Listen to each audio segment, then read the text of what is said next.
네, 안녕하세요. 끝판대장입니다. 오늘 구독과 좋아요, 알림 설정, 그리고 댓글까지 부탁드리겠습니다. 자, 어제 이제 여기를 좀 뚫었으면 되게 좋은 움직임이었는데 좀 뚫질 못하고 조정이 나오면서 이렇게 지금 하락하고 있는 모습인데, 일단 여기서 저항이 나오는 구간에서 한 가지 나왔던 소식이 미국 정부에서 실크로드, 그러니까 다크웹이죠. 실크로드로부터 압수한 물량을 29,800개의 비트코인을 이체했다, 이렇게 얘기를 하고 있는데, 보면은 실크로드 설립자가 감옥에 가 있는데요. 그걸 이제 트럼프가 당선이 되면 얘를 바로 석방시킬 거다, 이런 얘기를 했었단 말이에요. 근데 거기에 약간 반대되는 움직임이다 그래서 시장에서 좀 예민하게 받아들이고 있다라고 얘기를 하고 있는데, 근데 사실 이게 웃긴 거는 얘가 이체만 됐지 뭘 매도했다 이런 얘기가 없어요. 그리고 보면은 미국 정부가 29,800개의 비트코인 이체한 것이 코인베이스 커스터디 계약의 일환인 것 같다라는 얘기를 하고 있고, 뭐 이건 이제 정확하게 매도를 했는지 아니면 커스터디인지 좀 시간이 지나봐야 알겠지만,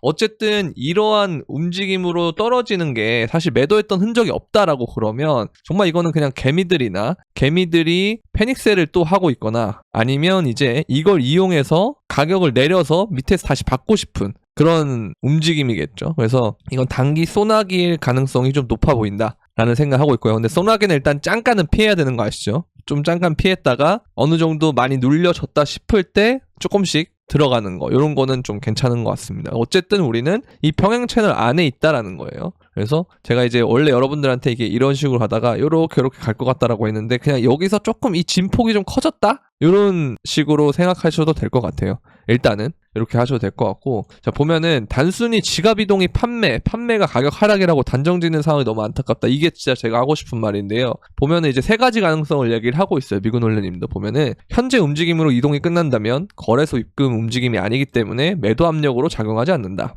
그쵸? 거래가 이뤄졌다면 OTC 거래다. OTC는 장외 거래이기 때문에 가격에 영향을 미치지 않는다. 미국 정부의 지갑 이동 움직임은 이전에도 있었다. 그리고 실크로드 관련 지갑에서 대규모 이동이 4개월 전에도 있었고 결국 내부 지갑 이동으로 끝났다. 그렇죠? 그러면 3번 가능성이 가장 높은 것 같다라고 얘기하는데, 이게 항상 2번이나 3번이면 요때랑 똑같아요. 그쵸? 그래서 호들갑 떠는 단기 홀더들, 그리고 믿음이 없는 개미들은 여기서 물량을 또 던지는 거죠. 그러니까 이러한 흔들기를 많이 준다라는 거, 제가 여러분들한테 말씀드렸지만, 흔들기가 많으면 그만큼 이게 목적이 있어요. 왜 흔드는 거냐, 왜 여기서 계속 매집을 하려고 하냐, 이 구간들이 진짜 당분간은 오지 않을 그런 구간으로 만들기 위해서라고 저는 생각하거든요. 그래서 이러한 흔들기가 많으면 많을수록 사실 이게 끝날 경우에는, 요걸 뚫고 올라갈 경우에는 자리를 안 줄 가능성이 높다라는 생각을 하고 있습니다. 그래서 이 부분은 좀 계속 우리가 알고 있으면 좋을 것 같고요. 전혀 바뀐 것도 없고 저는 그렇습니다. 그리고 이게 제가 그런 말 한 적이 있어요. 원래는 제가 2024년에 장이 끝날 것 같다라는 얘기를 했다가, 그건 이제 이 수렴이 지켜질 때까지 얘기지, 여기서 깨지고 이런 게 나왔을 때는 이제 장이 길어진다. 그래서 우리는 암호화폐 과세가 유예가 되는지 안 되는지를 지켜봐야 한다, 이런 얘기를 되게 많이 했잖아요. 근데 이걸 이제 좀 뭔가 영상을 스킵해서 빠르게 보시는 건지 아니면 잘 모르겠는데, 어쨌든 그런 질문도 하신 분들이 있어서 말씀을 드리고 싶습니다. 어쨌든 지금의 상황은 장이 길어졌다고 보는 게 맞아요. 이 하락이, 요거는 예상치 못한 하락이기 때문에, 원래 박스권이라고 하면 이런 구간에서 이렇게 있다가 이제 올라갔으면 베스트인데, 사실 이랬으면 장이 좀 빨랐을 거예요. 왜냐면 우리가 역대급으로 유례 없는 그 사이클에서 신고점을 찍은 게 굉장히 빨랐기 때문에, 원래 이 정도 시간대 신고점이 찍히면 안 되거든요. 근데 그거를 이러한 하락으로 만회를 한 것 같다라는 생각이 들어서, 어쨌든 이 박스권이 결과적으로 봤을 때 요렇게 해서 길어졌다라고 생각하면, 아니면 요걸 힙소로 보고 얘를 이런 식의 박스권으로 본다라고 했을 때, 이게 길어지면 길어질수록 더 크게 올라간다고 보시면 돼요. 그러니까 예를 들어서 그냥 쉽게 생각하면 100% 이렇게 되는 건 아닌데, 원리를 이해할 때 예시로 설명을 드리는 거니까, 이 가로 라인이 길면 여기서부터 올라가는 세로 라인이랑 거의 1대1이든 1.618이든 피보나치 비율들이 있잖아요. 이런 식으로 된다고 보시면 돼요. 그래서 길면 길수록 더 높게 올라갈 수 있다고 보시면 되거든요. 그래서 지금 여기서 원래는 이만큼을 하고 올라갈 게 여기서 빠져가지고 이렇게 연장이 되면 얘가 더 높이 올라갈 수 있다. 그러나 이제 상승장 고점은 더 오래 걸리겠죠? 그렇죠? 왜냐면 이게 기간 조정이 길어지니까. 그래서 이 구간들이 여러분들 제가 천천히 보면 괜찮다고 하는 게 얘가 오르다가도 이러한 함정 카드들이 자꾸 나오잖아요. 그렇다는 건 얘를 조금 더 힘을 모았다가 나중에 한꺼번에 올리겠다라는 뜻과 같아요. 그래서 너무 이거를 진짜 일일비할 필요도 없고 안 가면 안 간다고 징징거릴 필요도 없고 올라가면 올라간다고 어떡하지 할 필요도 없고 그냥 내 원칙에 따라서 일관성 있게 그냥 차근차근 하는 게 저는 가장 좋다고 생각을 합니다. 아시겠죠? 그래서 장이 길어지는데 만약에 유예다 그러면 베스트다 라는 말씀도 영상에서 많이 드렸던 것 같아요. 최근에. 이렇게 보시면 될 것 같고 그리고 우리가 지금 이 상황에서 시나리오가 두 개 정말 만약에 미국 정부가 던졌다면 커스터디 계약이 아닌 정말 던졌다라고 하면 이게 이제 트럼프가 컨퍼런스에서 실크로드에 대한 발언을 했고 그게 나온 지 지금 한 3일 됐나요? 근데 갑자기 미국 정부에서 이걸 던진다라고 하는 거 지금 미국 정부는 바이든이잖아요. 그렇기 때문에 뭔가 이 정책에 대한 지원 사격 그러니까 그 상대편 후보가 이런 정책을 한 거에 대해서 좀 견제하고 본인의 당에 있는 뉴페이스 그러니까 새로운 대권주자 해리스에게는 좀 지원 사격을 하는 그런 구도로의 정치적인 목적으로 했을 가능성도 있단 말이에요. 근데 만약 그렇게 된다면 이 과정들에서 좀 더 흔들 수는 있어요. 근데 어차피 대세는 아직까지는 트럼프가 맞단 말이에요. 그러면 결국 얘가 됐을 때에 코인에서 그 응축돼 있다가 터지는 건 더 강력하게 터질 수가 있습니다. 왜냐면 이런 구도로 가면 그 암호화폐 투자자들한테 해리스랑 바이든의 그 민주당 세력들은 진짜 적폐처럼 느껴지거든요. 그렇기 때문에 얘는 그 반대급부인 트럼프가 됐을 때의 그 파급 효과는 이전보다 더 커질 수가 있는 거예요. 아시겠죠? 그래서 이런 부분들을 잘 생각해 보셔야 되고 그래서 우리가 지난 대선들에선 어떻게 됐는지 이런 것들 좀 비교할 필요가 있는데 제가 그래서 여러분들한테 좀 눈에 보기 쉽게 이렇게 선을 그어놨습니다. 이게 파란 색깔이 전부 다 미국 대선 일자고요. 미국 대선 이후의 움직임을 보면 이렇게 계속 오르는 걸 볼 수가 있어요. 그쵸? 이렇게 오르는 걸 볼 수가 있거든요. 그래서 이번 미국 대선은 2024년 10월이에요. 그래서 만약에 장이 빨리 끝나면 11월, 12월에 끝날 수 있었는데 요번에 이 하락 때문에 길어졌다라고 생각을 하면 이 대선 이후에도 이런 식으로 올라갈 가능성이 있다라는 거죠. 그러면 2025년 중반이나 혹은 뭐 초반 아니면 좀 길어질 경우에는 뭐 연말 이렇게 될 수도 있는데 그거는 그때 가봐야 되는 거고 보면은 이 대선 이후에 항상 이렇게 올라갔다라는 거. 근데 여기서 이제 올라가는 폭이 그 트럼프가 됐을 때 그러니까 트럼프가 된다고 가정을 하고 항상 어쨌든 대세는 맞으니까요. 트럼프가 된다라고 했을 때 파급력이 처음부터 많이 올려놓은 상태에서 트럼프가 되면 오히려 트럼프 된 다음에 일부 조정을 좀 줬다가 이렇게 다시 올라가는 ETF랑 똑같은 움직임. 현물 ETF 승인이 난 다음에 조정이 나오고 그 다음에 올라가는 그 구도와 똑같은 상황이 되는 거고 그러니까 이제 좀 비슷한 모양을 찾으라고 하면 요때가 될 수도 있겠고요. 그리고 뭐 이때가 될 수도 있겠고 이런 상황들이 나오는 거죠. 그래서 뭐 그렇게 될 수도 있고 아니면 이제 여기서 트럼프가 되기 전에 이 해리스랑 계속 치고받고 싸우면서 근데 해리스는 극명하게 뭔가 암호화폐에 대한 반대 입장을 표명하면 해리스가 유리해지면 코인이 올라갔다가도 빵 빠졌다가 올라갔다가도 빵 빠졌다가 이런 식으로 계속 기를 모은 다음에 얘가 됐는데 트럼프가 됐다 그럼 갑자기 이렇게 날아갈 수 있는 거예요. 그게 언제가 그랬다? 보면은 요때 2012년도 그랬고 뭐 이 경우 이때는 뭐 코인 정책 이런 건 아무 상관없지만 공약이랑 상관없었지만 어쨌든 2017년도 이 이후에 이렇게 강력하게 오르기도 했었고 그래서 항상 보면 미국 대선이 있는 다음 연도까지는 가격이 올라줬다라는 거를 우리가 생각을 해봐야 돼요.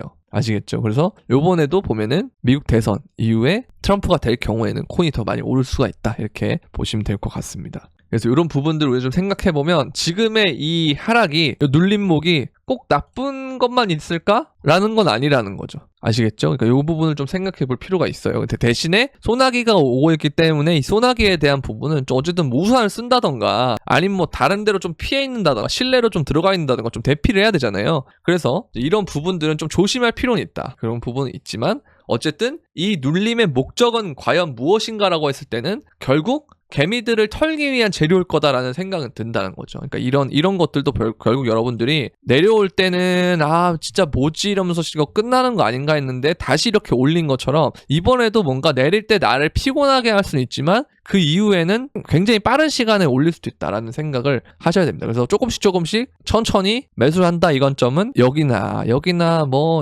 다 유효하다라는 거예요. 대신에 이건 다시 못 올 자리야, 개미 털기야, 무조건 나 풀매수야 이런 관점이 안 된다는 거예요. 조심은 해야 된다. 그렇게 말씀을 드리고 싶고요. 이런 것만 하면 사실 나의 멘탈도 털릴 일이 없고 내가 뭐 알트를 잡는다고 해서 뭐 이 과정에서 좀 힘들 수는 있어요. 항상 근데 알트장은요 오는 조건들이 있어요. 뭐냐면 비트가 신고점을 뚫고 쭉 랠리를 하면서 도미넌스가 올라간 다음에 비트가 떨어지면은 이 과정에서 도미가 조금 더 올랐다가 요런 지점부터 갑자기 비트가 이렇게 회복을 하는 그 순간부터 알트가 갑자기 날아가거든요. 이런 상황이거나 아니면 비트가 계속 안정적으로 횡보하는 상태거나 뭐 둘 중 하나인데, 근데 지금 보면은 요 상황이 단기적으로 봤을 때는 이거랑 비슷하잖아요. 요걸 이제 우리가 4시간 봉이나 뭐 1시간 봉 이렇게 확대를 해보면 뭐 이런 식으로 확대를 해볼게요. 그러면 얘가 요렇게 이제 올라가는 상황에서 갑자기 이렇게 떨어진 거잖아요. 그러니까 지금 보면은 도미너스가 일봉 보면 어제부터 이렇게 꺾이기 시작했어요. 근데 이게 진짜 꺾이는 도미의 움직임인지 아니면 좀 일시적인 움직임인지 이건 좀 지켜봐야 될 필요는 있지만, 어쨌든 여기서 비트가 회복할 때는 단기적으로 알트장이 좀 올 가능성은 있다. 그런 생각은 들고, 단기적이에요. 그게 단기적이 될지 지속적이 될지는 좀 더 봐야 되고, 이 도미가 오를 때도 보면은 항상 이러한 눌림목은 줬단 말이에요. 그래서 여기서 눌려놓고 다시 이 59%, 60%를 향해서 갈 수도 있는 거예요. 그래서 항상 조심하셔야 됩니다. 그래서 여러분들 비트코인의 비중은 항상 담고 있는 것이 좋다. 내가 정말 알트 몰빵할 거면 이런 움직임 자체를 흔들리면 안 돼요. 근데 이제 뭐 조급해서 막 발 동동동 굴르고 한다 그러면 그분들은 알트를 몰빵하시면 안 된다는 거예요. 웬만한 깜냥이 아니고는 알트 못해요, 몰빵을. 근데 그걸 버텨냈기 때문에 지난 상승장에 그 사람들이 돈을 엄청나게 번 거거든요. 근데 뭐 우리가 봤을 때는, 저는 아닙니다만 네, 돈 되게 운 좋게 벌었고 쉽게 벌었고 이런 생각을 하겠지만 절대 그렇지 않아요. 이거 다 버틴 사람들이에요. 이게 2021년엔 더 심했어요. 2020년이죠. 죄송합니다. 2021년 상승장이 오기 전에 2020년에는 더 심했어요. 2020년 말에 도미너스가 역대급으로 올라갈 때는 진짜 더 심했어요. 이때는 진짜 얘가 여기 57%에서 지금이 56%거든요. 57에서 73까지 그냥 계속 올랐거든요. 이걸 어떻게 버텨요? 그때 당시 뭐 리플도 소송한다 그러고 있는데, 그렇죠? 그러니까 그걸 다 버텨낸 사람들이다. 그러니까 쉽게 벌 수 없다, 돈은. 내가 알트를 벌고 싶다 하면 진짜 우직하게 있어야 되는 거고, 그게 아니라면 웬만하면 비트 섞는 게 저는 맞다고 봅니다. 순리대로 가세요, 순리대로. 아시겠죠? 이제 그렇게 보면 되고, 자, 그 다음에 이제 그 와중에 알트들이 조금씩 반응을 보이긴 하지만, 이제 한국인들의 투명한 거래 대금을 봤을 때 어제 SV가 이렇게 많이 올랐거든요. 어제 좀 신기했어요. SV가 특히 많이 올라가지고. 그래서 이제 보면은 저희 멤버십에서도 SV가 이제 2차까지 74430의 조기 익절을 2차를 바꿨는데, 보면은 여기 고점이 75830이잖아요. 거의 이제 잘 끊었다. 그리고 이제 그 판 가격보다 지금 싸기 때문에 이런 식으로 멤버십에서 오시면 진입가, 목표가, 손절가, 그리고 상황에 맞춰서 이렇게 대응하는 것까지 다 진행을 하니까요. 멤버십을 가입하고 싶으신 분들은 구독 버튼 옆에 있는 가입 버튼 통해서 가입해 주시고, 유튜브 커뮤니티에 들어오셔서 멤버십 브리핑방과 카톡 소통방 2가지 링크 들어오시고, 들어오실 때 여러분들의 유튜브 닉네임과 동일하게 해서 들어오시면 되겠습니다. 자, 그리고 이게 자꾸 좀 제 영상에 자주 나오는 자료긴 한데, 이거 진짜 이게 2주 분량이기 때문에 당장 내 눈에 보이지 않는 거지, 진짜 이거 엄청난 시그널이에요. 이렇게 되는 게. 리테스트도 거의 다 끝났고, 이제 가우시안에서 채널에서 초록 색깔이 떴기 때문에 이거 진짜 불리시한 신호를 나타낼 수 있거든요. 그러니까 이 부분 우리가 좀 생각해 볼 필요가 있고. 근데 이제 알트장이 이렇게 당장 뚝딱딱딱 와주면 좋겠지만, 이게 보시면 이게 토탈 마켓캡이라서 제가 말씀드렸잖아요. 비트코인 도미넌스가 올라도 오르는 과정에서 비트가 오르면 도미가 오르는 방법은 2가지가 있어요. 그냥 쉽게 말하면 알트가 비트보다 덜 오르면 돼요. 그럼 이게 시총으로 봤을 때는 안 오르는 게 아니거든요. 떨어지거나 덜 오르거나인데, 덜 올라도 이게 안 오르는 게 아니에요.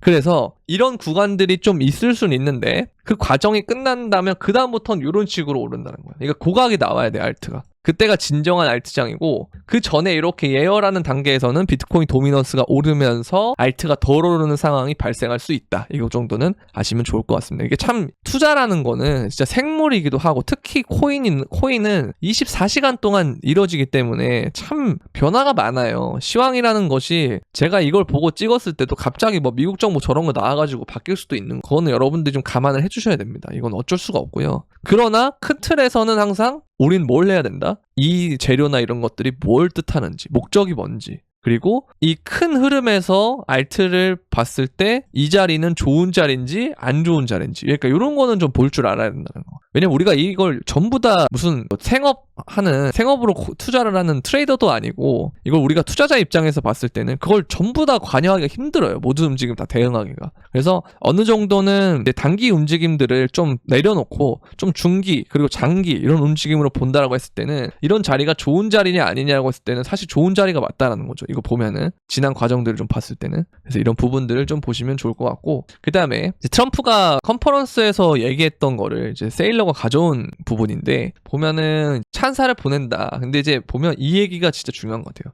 100년 전에 철강 산업이다. 여러분들 아직 유학이라고 생각한다. 저는 그것이 일어나는 것을 볼 수 있다. 여러분들 지금 코인이 되게 버블인 것 같지만 아직까지도 시장이 다른 자산군들에 비해서 너무 작아요. 그래서 발전 가능성이 굉장히 많은 산업은 맞습니다. 그러나 항상 우리가 이 빅테크라는 것도 나오기 전에 닷컴 버블이라는 게 먼저 나오고 한 10년에서 15년 정도 동안 박스권을 갔듯이 이제 그러한 과정들은 있을 수 있다고 생각을 해요. 근데 완전히 15년, 10년 똑같이 가진 않겠죠. 왜냐면 그때보다 통화량도 많아졌고 코로나로 인해서 굉장히 템포가 빨라졌고 그 다음에 코인 자체로도 이미 자산시장보다 4배 플러스 알파 정도 빠르고, 왜냐하면 공휴일도 없고 휴장도 없고 365일 계속 24시간 동안 장이 이루어지기 때문에. 그래서 이런 부분들은 좀 차이가 있을 수 있지만 어쨌든 전체적인 흐름은 한번 큰 사이클이 와주고 그 다음에 하락하고 횡보 좀 했다가 그 다음에 오르는 그 사이클은 진짜 큰 사이클이 될 가능성이 높다. 정말 메가 사이클이 될 가능성이 높다라는 말씀을 드립니다. 자, 이걸 보면은 또 상승 사이클에서 한 번 오는 기회다라는 얘기를 하는데 보면 채굴자 수익성이 개선되고 있다 이런 얘기가 있어요. 보면은 채굴자의 수익성이 쭉 떨어지면서 이런 지점까지 갔다가 갑자기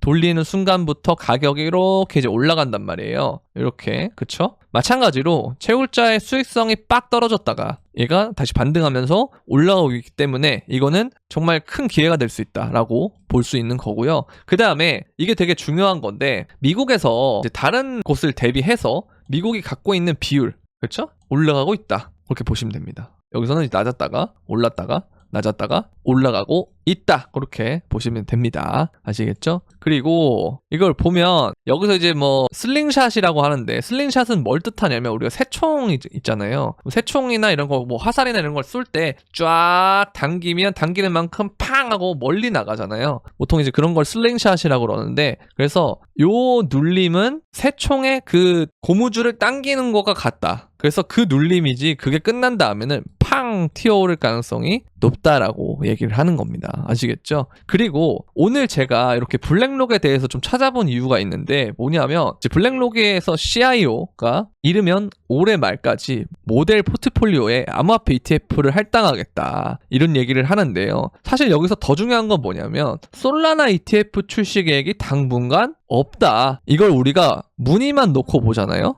그러면 이거 이더하고 비트만 하고 끝나겠네라고 생각하겠지만 되게 웃긴 건 최근에